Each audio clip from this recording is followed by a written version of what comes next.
welcome to Daily Prelims Current Affairs by Ekam IAS.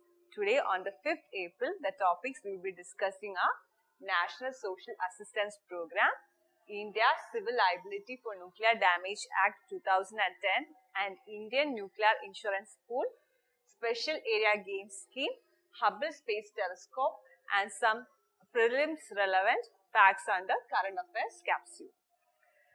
First topic is National Social Assistance Program. The Ministry of Rural Development has informed the Parliament that the government is committed to providing wider social security net and has also increased the fund allocation to the scheme in the recent budget. So, this National Social Assistance Program is a social security program. It is comprised of different sub-schemes targeted at different deprived sections of population. The scheme is administered by Ministry of Rural Development. Please note, it is by Ministry of Rural Development, but still the program is implemented both in rural areas as well as in urban areas. So, to be eligible for this benefits, the applicant must belong to a below poverty line family. At present, this National Social Assistance Program comprises of 5 sub-schemes. One is Indira Gandhi National Old Age Pension Scheme. Then we have Indira Gandhi National Widow Pension Scheme. Then Indira Gandhi National Disability Pension Scheme. Then we have National Family Benefit Scheme and Annapurna. Under this National Family Benefit Scheme, a household is entitled to a lump sum of rupees 20,000 on the death of its primary breadwinner if the primary breadwinner was aged between 18 and 64 years. Under Annapurna scheme, the senior citizens will be provided 10 kg of food grains per month at free of cost. Then the scheme represents a significant step towards the fulfillment of directive principles in Article 41 and 42 of the Constitution. Under Article 41, the state has to make provision for securing the right to work, to education, and to provide public assistances in cases of unemployment, old age, sickness, disablement, etc.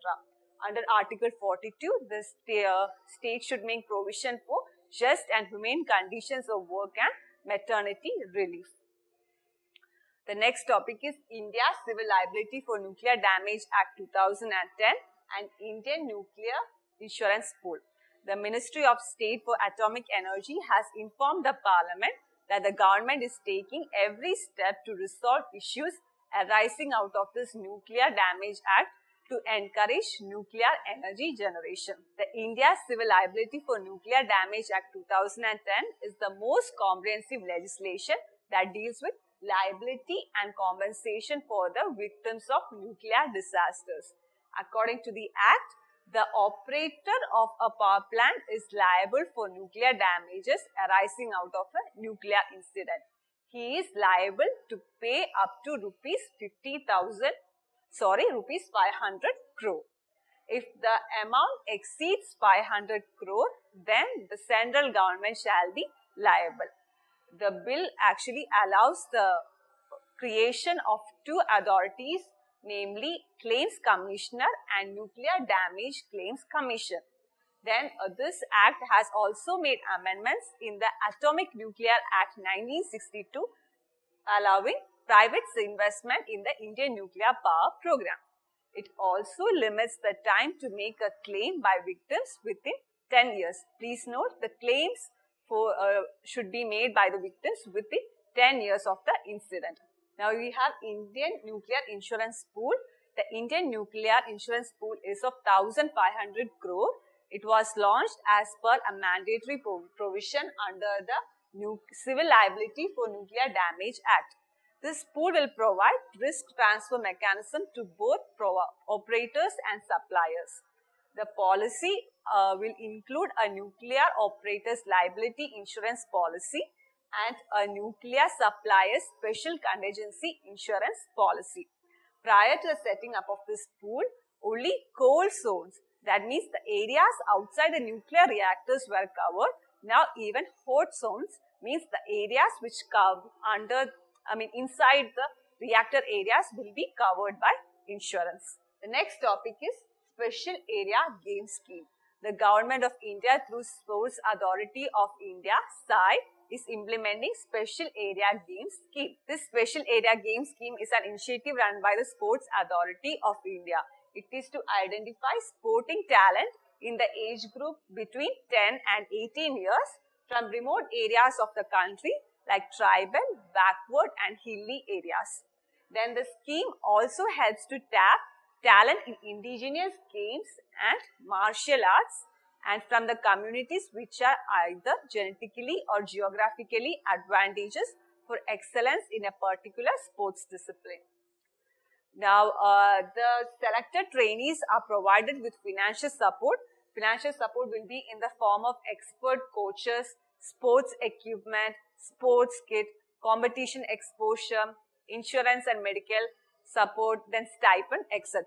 Presently, there are 20 special areas game centers functioning in the country and about 2,000 talented sports persons are being trained there. Now, this next topic is Hubble Space Telescope. NASA's Hubble Space Telescope had discovered the farthest individual star ever been seen, that is Icarus. This Hubble Space Telescope is the most famous and probably most successful space observatory ever flown. It is the world's first space-based optical telescope.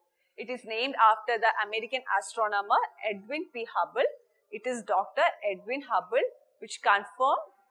who confirmed the expanding universe theory, which provided the foundation for the Big Bang theory. Then this Hubble Space Telescope is being developed by NASA with contributions from the European Space Agency. It is actually an important fact. Please note, it is the NASA with contributions from ESA has built the Hubble Space Telescope. It is the only telescope ever designed to be serviced in space by astronauts. Hubble does not travel to stars, other galaxies, planets, etc. It just rotates Earth on a low Earth orbit and takes pictures of them as it orbits. But the NASA is developing a James Webb Space Telescope. Unlike Hubble, this telescope will be orbiting the Sun in a spot on the other side of the Moon. On a related note, I would try to explain the gravitational lensing. It was discussed in the previous class, but I got some feedback stating that the explanation was not clear enough. So, I will try explaining this once again. Gravitational lensing. This gravitational lensing was first predicted by Einstein in his general theory of relativity. For this phenomenon to happen, it is a system. Actually, the phenomenon is a system of three components. First, we have a source. The source is from where the light is coming. In this case, it is the Icarus. And then we have lens. Lens is the massive object which deflects the light. So, in this case, it can be either a star, neutron star or a black hole. The scientists haven't yet confirmed what has acted as a lens here. And the observer is the Earth or the Hubble telescope. So, simply put, the light rays was traveling from the source, that is Icarus, in a certain direction. But there was a presence of a massive object on the path of these light rays. This massive object had a stronger gravitational force. It actually bent the light rays such that the light rays got deflected from its original path. Actually, you can understand it from the image that is shown. The light rays actually getting deflected. So, this deflected light rays made the source viewable to the observer. If these light rays didn't get bent, it would have remained untraceable.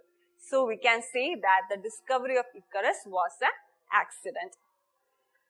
Now, under current affairs capsule, we have radiation-induced crop varieties. The Baba Atomic Research Center has developed 2 mutants of rice and 1 mutant of cowpea by using radiation-induced mutagenesis and crossbreeding. The mutant crops have the desirable traits of higher yield, seed size, improved agronomic and quality traits, early maturity and stress tolerance. The two mutants of rice are Trombe Raipur Rice 1 and Trombe Kongan Kolam. And then the mutant Cowpea is Trombe Cowpea 901. Next topic is Feed the Future. It is a global hunger and food security initiative by the US government. It addresses the root causes of hunger and poverty in the developing world to improve global food security and nutrition. Then we have Samriddhi. It is a virtual assistant of SIDBI. It will answer the standard queries of aspirants 24/7. SIDBI or Small Industries Development Bank of India was set up under an act of Indian Parliament. It acts as a principal financial institution for promotion, financing and development of the micro, small and medium enterprise sector. Then we have Advanced Supersonic Parachute Inflation Research Experiment, ASPIRE. It is a supersonic parachute experiment which will help NASA missions to land on Mars. It will help researchers complete the design for the Shoot for NASA's 2020 Mars rover mission. For more news and detailed explanations, please refer to our new IAS current affairs material.